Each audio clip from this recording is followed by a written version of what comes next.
ஆத்ம சமர்ப்பணம். ஓம் ஸ்வரூப நிரூபண ஹேதவே ஸ்ரீகுரவே நம. விருச்சிகம் ராசிக்கான சித்திரை மாத பலன்கள், அதாவது விசுவாவசு வருடத்தின் சித்திரை மாதத்திற்கான கோச்சார கிரக நகர்வுகளை ஆய்வு செய்து பார்க்கும் பொழுது 2, 5, 6, 7 மற்றும் 10, 11ஆம் பாவகங்கள் வலுவாக இயங்குகிறது. உங்கள் ராசிக்கு 2ஆம் இடத்தினுடைய அதிபதி, அது மட்டுமல்லாமல் 5இன் அதிபதி, இரண்டாம் பாவகம் என்பது தனுசு, 5ஆம் பாவகம் என்பது மீனம். 2, 5 கூடைய அதிபதியான குரு பகவான் உங்கள் ராசிக்கு சப்தமஸ்தானம் என்று சொல்லக்கூடிய 7ஆம் பாவகத்திலே நின்று வியாழ நோக்கம் என்ற யோக பலன்களை தருகிறார். அதன் அடிப்படையில் பார்க்கும்பொழுது 2ஆம் பாவகம் என்பது குடும்பஸ்தானம் என்று சொல்லக்கூடிய அமைப்பு, தனம் வாக்கு குடும்பஸ்தானம். அதிலேயே இந்த குரு பகவான் தன காரகன் என்ற அமைப்பு கொண்டவர். அப்போது உங்களுக்கு தன வரவுக்கு குறைவு இருக்காது. குடும்பத்திலே மகிழ்ச்சியான சூழ்நிலை இருக்கும். குடும்பத்திலே இருந்த பிரச்சனைகள், சச்சரவுகள், குழப்பங்கள் அனைத்தும் தீர்ந்து குடும்பத்திலே ஒரு மகிழ்ச்சிகரமான சூழ்நிலை அமையக்கூடிய வாய்ப்பை தரும். மேலும் உங்களுடைய பேச்சு ஆன்மீக சம்பந்தமான பேச்சாக இருக்கும். வாக்குஸ்தானம் என்று சொல்லக்கூடிய அமைப்பினாலே அந்த வாக்குஸ்தானத்தின் அதிபதி குரு 7ஆம் இடத்திலே நின்று வியாழ நோக்க பலன் தருவதனால் உங்களுடைய வாக்கிலே, அதாவது ஆன்மீகம் சம்பந்தமான பேச்சுக்கள் அதிகமாக இருக்கும். அதே போல் நீங்கள் பேசுவதை அனைவரும் நின்று கேட்கக்கூடிய விதத்திலே நல்ல வார்த்தைகளை பேசக்கூடிய அமைப்பையும் தரும். உங்களுடைய வாக்கு இனிமையாகவும் இருக்கும், அனைவரும் நின்று ரசிக்கக்கூடிய ஒரு அமைப்பையும் தரும். தனம் நிறைந்த அளவிலே கிடைக்கும். அது பொருளாகவும் தனமாகவும் அல்லது பணமாகவும் கிடைக்கக்கூடிய ஒரு யோக பலன் உண்டு. இந்த 2ஆம் பாவகத்திற்கு பிறகு 5ஆம் பாவகம் வலுவாக இயங்குகிறது. 5ஆம் பாவகம்னாலே பூர்வீக புண்ணியஸ்தானம் என்று சொல்லக்கூடிய அமைப்பு. பூர்வீகத்தினுடைய அனைத்து விதமான பலன்களும் கிடைக்கும். அதாவது பூர்வீக சொத்துக்கள் வர வேண்டியது தாமப்பட்டது, பூர்வீக சொத்துக்களால் பிரச்சனை வில்லங்கங்கள் இருந்தது, அனைத்தும் சரியாகும். தந்தை வழி முழு ஒத்துழைப்பு கிடைக்கும். தந்தை வழி உங்களுக்கு அனைத்து விதமான ஒரு ஒத்துழைப்புங்கிறத விட அவர் உங்களுக்கு எல்லா விதத்திலையும் எதிர்பாராததுக்கு முன்னாடி முகமறிந்து உதவக்கூடிய ஒரு அமைப்பிலே இருப்பார். அதுக்கு அடுத்தபடியாக பார்த்தீங்கன்னா உங்கள் ராசிக்கு 6ஆம் பாவகம், 6னுடைய அதிபதி உங்கள் ராசிநாதன்.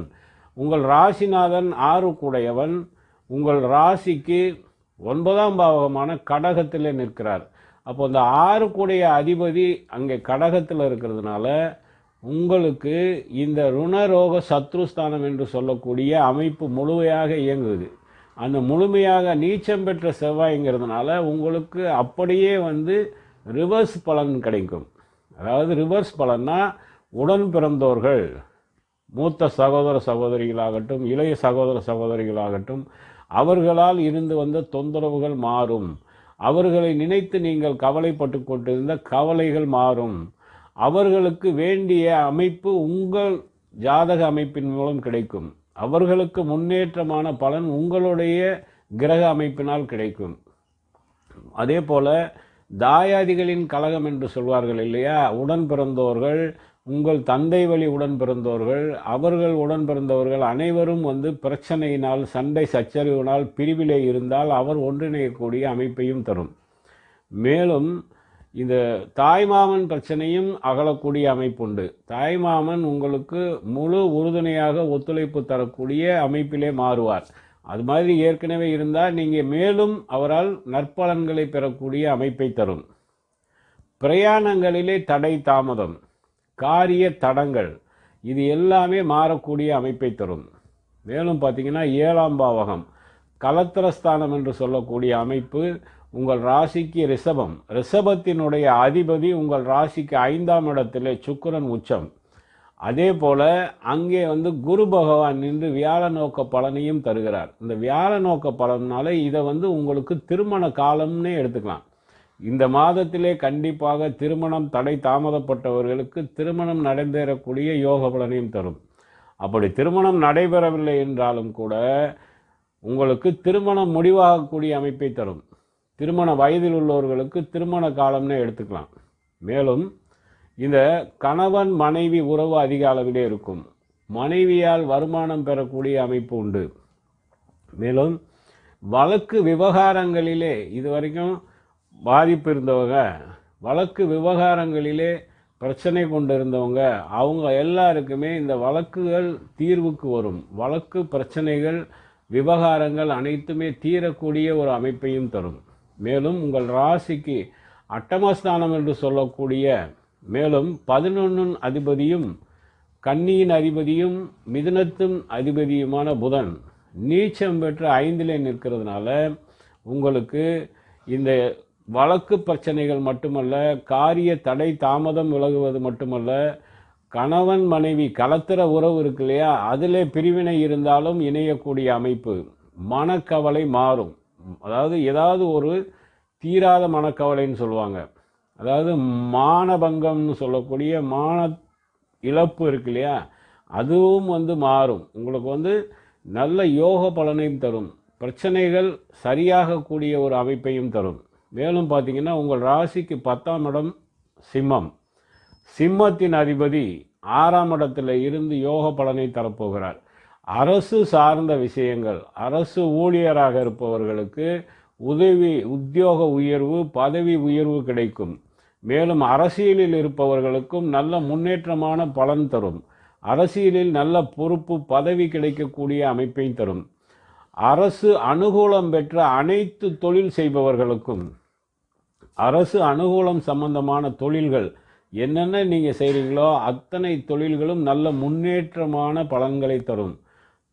தங்க தொழில் செய்பவர்களுக்கு நல்ல யோக பலனை தரும். அதே நேரத்தில் 10 குடையவன் 6லிருந்து சூரிய பகவான் உங்களுக்கு குலத்தொழில் செய்பவர்களுக்கு குலத்தொழில் நல்ல மேன்மை அடையும். தந்தை வழி குலத்தொழில் நல்ல மேன்மை அடையும்.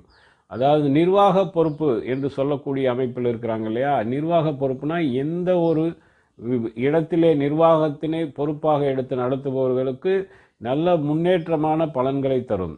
தொழில் வலிமை ஏற்படும், தொழில் உத்தியோக வலிமை ஏற்படும், வியாபாரம் விருத்தியாகும், தொழில் முன்னேற்றம் அடையும், நல்ல எண்ணங்களும் ஏற்படும்.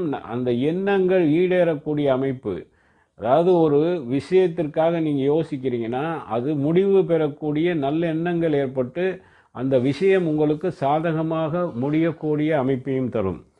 11ஆம் பாவகம் மூத்த சகோதர ஸ்தானம் என்று சொல்லக்கூடியது கல்வி ஸ்தானம் என்று சொல்லக்கூடிய அமைப்புன்னு சொல்லலாம். அதே நேரத்தில் பிரயாணத்தின் அமைப்பும் உண்டு. வெளிநாடுகளுக்கு பிரயாணம் சென்று வரக்கூடிய அமைப்பையும் தரும். வேலைக்காகவோ வியாபாரத்துக்காகவோ அல்லது தொழில் விஷயமாகவோ நீங்கள் வெளிநாட்டு பிரயாணம் மேற்கொள்ளக்கூடிய அமைப்பை தரும். இந்த 11ங்கிறது புதன் உங்கள் ராசிக்கு அட்டமஸ்தானாதிபதியும் 11 அதிபதியான புதன் யோக பலனை தரப்போகிறார். அதாவது கல்வி, ஆராய்ச்சி கல்வி, முதுகலை பட்டம் இது மாதிரியான படிப்பில் இருப்பவர்களுக்கு நல்ல மதிப்பெண்ணுடன் கூடிய பட்டம் பெறக்கூடிய அமைப்பையும் தரும். ஆராய்ச்சி கல்வி நிறைவு பெறக்கூடிய, ஆய்வு கல்வி நிறைவு பெறக்கூடிய ஒரு யோக பலனையும் தரும். பெண்களால் வருமானம் கிடைக்கக்கூடிய அமைப்பு, நீரினால் வருமானம் கிடைக்கக்கூடிய அமைப்பு, விவசாயம் சிறக்கும். அதாவது விவசாயத்திலே எதிர்பாராத அளவு லாபம் கிடைக்கும். இதை லாபஸ்தானம் என்றும் சொல்லலாம். 11ஆம் பாவகம் மூத்த சகோதர சகோதரிகள் ஸ்தானமும் கூட, லாபஸ்தானமும் கூட. அப்போ லாபம்னா நீங்கள் விவசாயத்தின் மூலம் ஒரு பொருளை உற்பத்தி பண்ணுறீங்கன்னா அது எதிர்பாராத அளவு விலை கிடைத்து நல்ல லாபம் கிடைக்கும். வியாபாரம் செய்பவர்களுக்கும் எதிர்பாராத அளவு லாபத்தினால் நல்ல தன வரவு, லாப வரவு கிடைக்கப்பெறும். உங்கள் ராசிக்கு 2, 11 ரெண்டுமே இயங்குது. இந்த 2ன் அதிபதியான குருவும் சப்தமஸ்தானம் கலத்திரஸ்தானம் என்று சொல்லக்கூடிய 7ஆம் இடத்துல நின்று நோக்க பலன் தருவதனால உங்களுக்கு லாபத்திற்கு குறைவிருக்காது, பண வரவு தன வரவுக்கும் குறைவிருக்காது. அதன் மூலம் உங்களுக்கு என்ன ஆகும்னா, நீங்கள் நினைத்த காரியத்தை, சுகஸ்தானம் என்று சொல்லக்கூடிய அமைப்பு உங்களுக்கு பாதிப்பை தரக்கூடியதாக இருக்கலாம். சுகஸ்தானம் என்பது அர்த்தாஷ்டம சனி அங்கே நிற்கிறதுனால இந்த குரு பயிற்சி ஆகிறாரு இந்த மாத இறுதியிலே.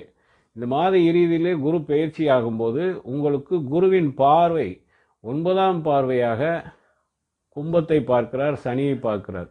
அப்போ அந்த அர்த்தாஷ்டம சனியினால் ஏற்பட்ட பாதிப்புகள் அனைத்துமே மாறும். அதாவது உடல் உபாதைகள், மருத்துவ செலவு, மருந்து வகைகளுக்காக மாதம் ஒரு அமௌண்ட்டை நீங்கள் செலவு பண்ணிட்டு இருந்தவங்களுக்கு அந்த மருத்துவ செலவு முழுமையாக நின்றுவிடும். இந்த லாபம் தன வரவு மூலம் வீடு வாகன யோகம் கிடைக்கப்பெறும். 11ஆம் பாவகம்னாலே வாகன யோகம் உண்டு. அந்த வாகனமும் ஒரு கம்மியான வாகனமாக இருக்காது. நீங்கள் ஏற்கனவே வைத்திருக்கக்கூடிய பழைய வாகனத்தை கொடுத்து வேறு வாகனம் வாங்கினாலும் லக்ஸுரி வாகனம், விலை உயர்ந்த வாகனங்களை வாங்கி அனுபவக்கூடிய அமைப்பையும் தரும்.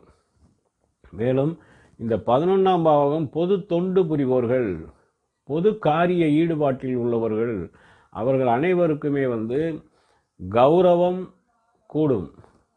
கௌரவம் கிடைக்கப்பெறுவது மட்டுமல்ல, வெகுமதிகள் கிடைக்கப்பெறும். எதிர்பாராத வெகுமதிகளும் கிடைக்கும். அதுக்கு அடுத்தபடியாக பார்த்தீங்கன்னா உங்களுக்கு அதிர்ஷ்டம் என்கிற ஒரு புள்ளியும் இயங்குது. பார்ச்சுனா என்று சொல்வார்கள். அந்த பார்ச்சுனா என்று சொல்லக்கூடிய அதிர்ஷ்ட புள்ளியும் இயங்குறதுனால எதிர்பாராத அதிர்ஷ்டத்தினால் உங்களுக்கு தனவரவும் இருக்கும்.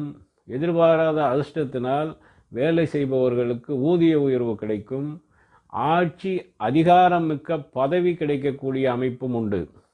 சாதாரண பதவியில் இருப்பவர்களுக்கு நல்ல அதிகாரம் மிக்க பதவி கிடைக்கக்கூடிய அமைப்பும் உண்டு. மேலும் பார்த்தீங்கன்னா இந்த மாதத்திலே வியாழ நோக்கமும் இருப்பது. மேலும் உங்களுக்கு யோக பலன்கள் தரக்கூடிய பாவகங்கள் இயங்குகிறது. அப்போது பணவரவுக்கும் குறைவு இருக்காது.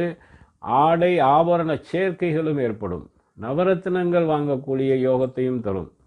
இந்த மாதத்திலே உங்களுக்கு அனைத்து விதத்திலும் இந்த பாவகங்களும் நல்ல பாவகங்கள் இயங்குது.